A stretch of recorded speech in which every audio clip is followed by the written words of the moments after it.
Hello, I'm Dr. Marianne Teitelbaum, and today we're going to talk about hives. Now, hives are a really painful condition which creates welts on the skin that itch and burn. And these welts are usually the size of a quarter, and they can appear suddenly and anywhere on the body, even on your face, your lips, your tongue, your throat, even your ears. And there's basically two types of hives, acute and chronic. Now, the acute hives, or the regular hives, as they're also called, usually last about a few hours to a few days, although they can occasionally linger for a few weeks. But the usual triggers for acute hives would be specific foods, animal dander, insect bites, detergent, latex, pollen.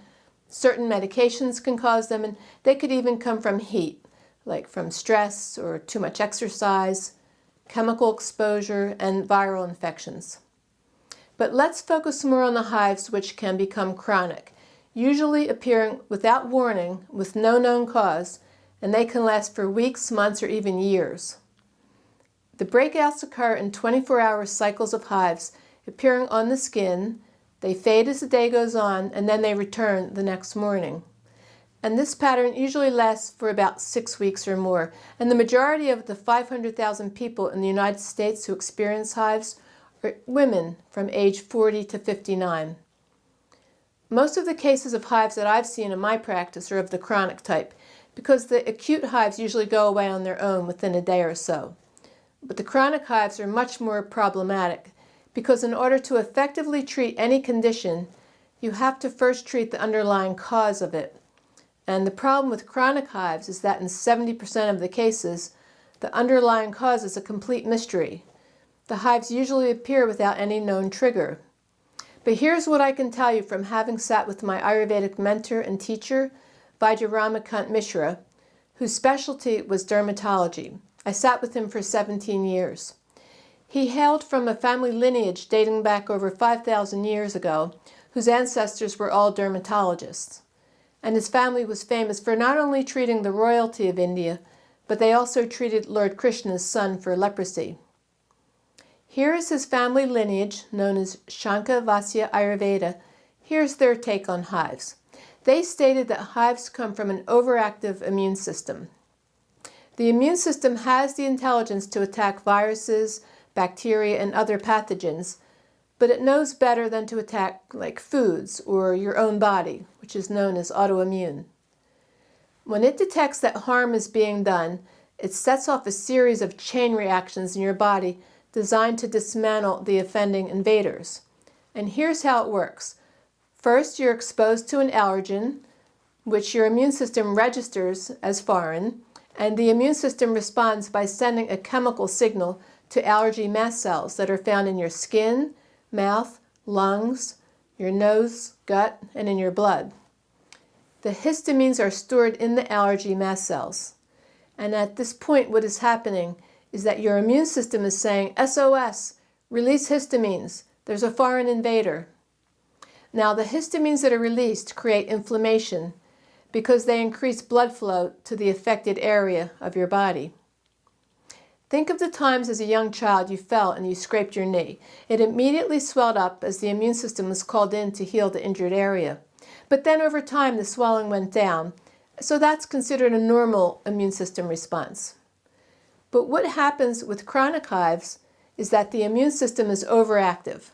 It's raging out of control, creating a chronic release of histamine from the allergy mast cells, which could last for months or even years without calming down like it normally should. So this is exactly what we mean by an unintelligent reaction of the immune system. So what kind of things would cause the immune system to mount such a huge response out of proportion to what's called for? And what can be done about it? Well, doctors treat chronic hives using a shot-in-the-dark approach. Since they usually don't know the underlying cause of the hives, they first start out by using antihistamines. Next, they might try histamine blockers if that approach doesn't work. They might even throw in some anti-inflammatories like steroids to slow down your immune system, but they can't be used for too long because they have too many serious side effects. And then sometimes when nothing else works, they might try monoclonal antibodies, which unbind the allergy antibodies from the allergy mast cells in the body, which then stop releasing as much histamine. But the problem is that with all these approaches, the hives usually come right back once the therapies are discontinued. This is usually what happens when the underlying root cause isn't identified and addressed properly. So let's start at the very beginning. The immune system has three basic parts which need to be in good working order to mount a normal response and not rage out of control for weeks and months on end. And these three parts of the immune system are the friendly bacteria in the gut, the liver, and the bone marrow. So let's take a look at what might disturb these three areas, which could result in a hyperreactive immune system and too much histamine release from the mast cells creating hives. Well, first, the friendly bacteria in the gut become depleted through the use of antibiotics, steroids, birth control pills, immunizations, and acid reflux medicines.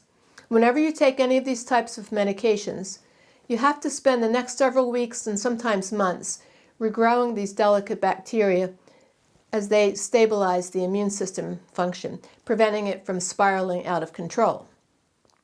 But the problem is that most of the probiotic cultures are fairly inactive, and the same is true of the yogurt on the supermarket shelves.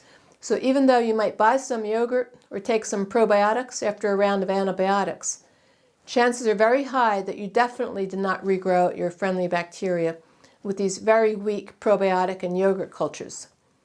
Check out my other two YouTube videos on friendly bacteria in the gut and the one on how to make your own homemade yogurt to ensure that you get good quality regrowth of your gut microbiome. Now, next is the liver. The liver is a large part of the immune system, and it can also get upset if it gets too hot and angry as it holds on to too many pharmaceuticals, combined with the toxins and the poor quality foods we sometimes eat. This is because the liver has to process all the chemicals that we dump into and on the body, and it also has to digest the food we eat. The liver is already a very hot organ because it has 5 digestive fires, which have to extract the 5 elements from the food we eat. The 5 elements are space, air, fire, water, and earth. So if this very hot organ holds on to very hot environmental toxins, it starts to become agitated and starts to have temper tantrums, as Vajra Mishra used to call it. And when it gets hot and angry, it pushes the immune system to rage out of control as well. And the final part of the immune system is the bone marrow. We definitely don't want any toxins to enter this very important tissue, because this is where the immune system cells are born, the red and white blood cells and the platelets. And you guessed it, the mast cells. Those cells which produce the histamine are born in the bone marrow. So you definitely don't want to push the mast cells too hard. Fortunately for us, the bone marrow is considered a very deep tissue in Ayurveda. It's kind of hidden away, deep within the bony structure, far away from those nasty environmental toxins. Or is it? The unfortunate thing is that the environmental toxins can, in fact, pierce through and make a beeline directly into the bone marrow, upsetting its normal function. Toxins like the nasty chemical toxins we put on the skin in the form of all the skincare products, they get absorbed immediately into the deeper tissues. Vajra used to tell me, think of your skin as having little mouths. Anything you put on your skin goes immediately into the bloodstream faster than if you had swallowed it. Toxins like many pharmaceuticals, including acne medicines, immunizations, and many others make their way deeply into our bone marrow, as these chemicals are hot, like an arrow, and piercing. They can pierce through all the body's tissues. Toxins like air pollution upset the smooth functioning of the immune system. Every day when you step outside and you take a deep breath filled with chemicals, like here in New Jersey where I live, these toxins go directly into the bone marrow, which is why New Jersey has more cancer than any other state in this country. Now, like almost every patient I see, we have destabilized the gut, the liver, and the bone marrow, which is why most every autoimmune disease known to mankind is at epidemic levels right now, while in the past they were pretty much unheard of. And it's this autoimmune reaction that is triggering hives in susceptible people. The trick to treating hives is to fix the friendly bacteria in the gut, cool down the heat in the liver, And since the liver makes the blood, you then have to cool down the blood. In fact, when you see any skin condition, whether it's psoriasis, eczema, dermatitis, acne, and including hives, the skin is showing you how hot and toxic the liver and the blood are, and how reactive the bone marrow is. So, you also have to clean the bone marrow. And cleaning the bone marrow, as you do that, you have to make sure, as you do all these things, that you keep the liver cool, which is the artful way of treating hives that my teacher taught me. He even developed oils to rub on the skin containing a natural antihistamine herb called Daruharidra. You can imagine the relief you get by rubbing every pore in your body with this oil, which also contains turmeric, and turmeric's also noted for its anti-inflammatory effects. He then proceeded to make soaps and lotions to cool down the various layers of the skin, and teas to direct the toxins away from the skin and into the urine. He even got herbs from India to stop the reactivity of the toxins coming through the skin, which also settled down the hives. And he developed various ways to get the herbs into the body so as not to heat the liver in the process. See, many herbs are heating in nature. And since everything you swallow has to go through the liver, in cases of hives, you must give the herbs in a way which won't heat it up more than it already is. Which is why he developed the homeopathic versions of the herbs, which are basically just the intelligence of the herb captured in glycerin made out of yellow organic squash syrup. These drops are then placed in water to be sipped throughout the day so that they go into the gaps in between the cells and don't have to bother the liver to have to digest them, since they're only vibrational in nature. There's no crude herb there for the liver to digest. He also developed transdermal creams, which is another ingenious way of delivering the herbs, which also bypasses the liver. By rubbing the creams on the skin, the herbs go directly into the bloodstream and don't have to be digested by the liver, which will avoid the overheating that occurs from taking too many herbs orally.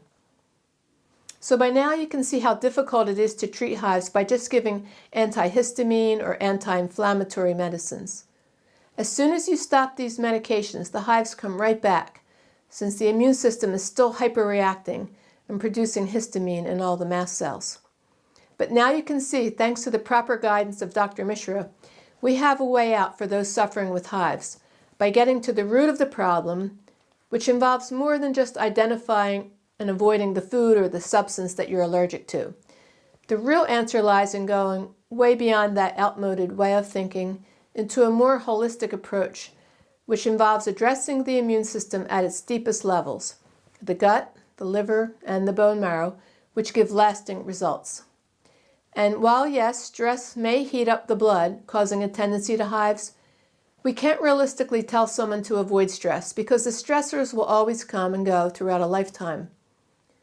But by balancing out the rest of the immune system and by keeping the liver and blood cool at all times, when and if stress does come up, you at least have some leeway so you can prevent hives from occurring with each new stressor you encounter. So I hope you learned a better way to address hives using natural treatments which get to the root of the problem, which lies in the gut, the liver, and the bone marrow. Thank you.